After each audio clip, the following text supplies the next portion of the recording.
and it is willing to do the one thing everyone has feared for a century to prevent that outcome. Now, what exactly would Arizona argue in court? This is where the century-old rulebook becomes a weapon.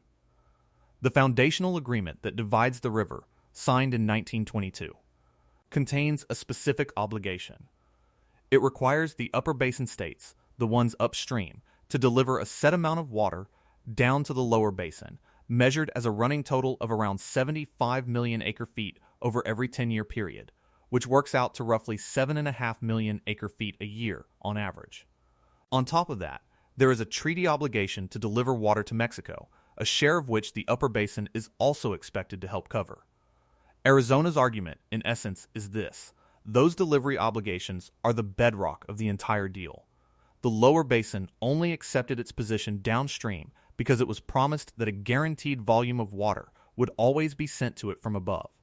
And Arizona contends that as the drought deepens and the upper basin holds back more water to protect its own reservoirs, those guaranteed deliveries are being threatened. If the water that is legally owed does not arrive, Arizona believes it has a powerful legal claim, one grounded in the original compact itself, to force the issue. And Arizona feels uniquely wronged, which is fuel for the whole fight. Decades ago, to secure federal money to build the massive canal that carries river water across the state to Phoenix and Tucson, Arizona agreed to accept the most junior water rights in the lower basin. That means when shortages hit, Arizona is legally first in line to be cut, ahead of California and Nevada. And it has been.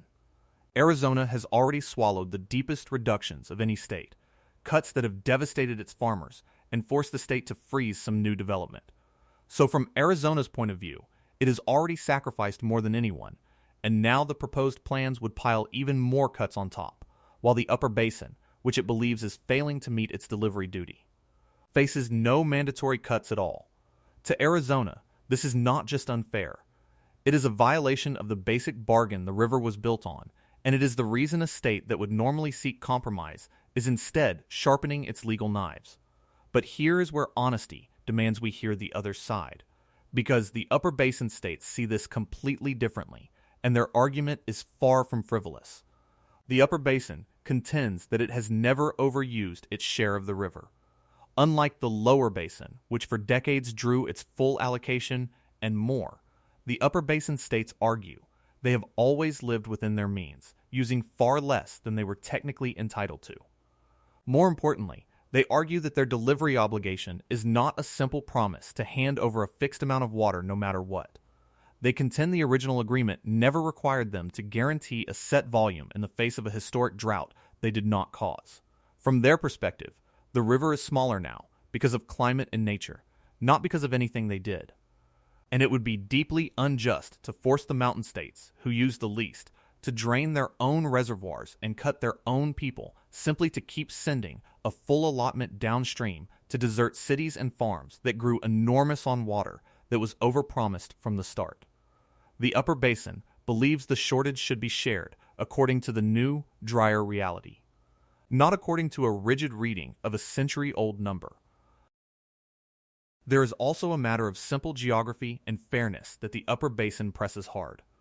The people upstream point out that they, too, are living through the same drought, that their own communities and farms and reservoirs are suffering, and that they never received the enormous federally built plumbing that let the desert cities downstream boom into metropolises of millions. Why, they ask, should sparsely populated mountain states be forced to curtail their modest use so that sprawling, fast-growing desert cities can continue expanding on water the river never actually had to give? From their vantage point, the lower basin spent decades building an economy on overdraft, planting thirsty crops and paving new suburbs across the desert as though the water would never run short, and now that the bill has come due, those downstream states want to send it upstream. The upper basin's position is that responsibility for the shortage should track who has been living within their means and who has not, and that a court, if it truly examined the history, might not side as cleanly with Arizona as Arizona hopes. This is what makes the dispute so genuinely uncertain. Both sides can tell a story in which they are the victim and the other is the overreacher. And both stories contain real truth.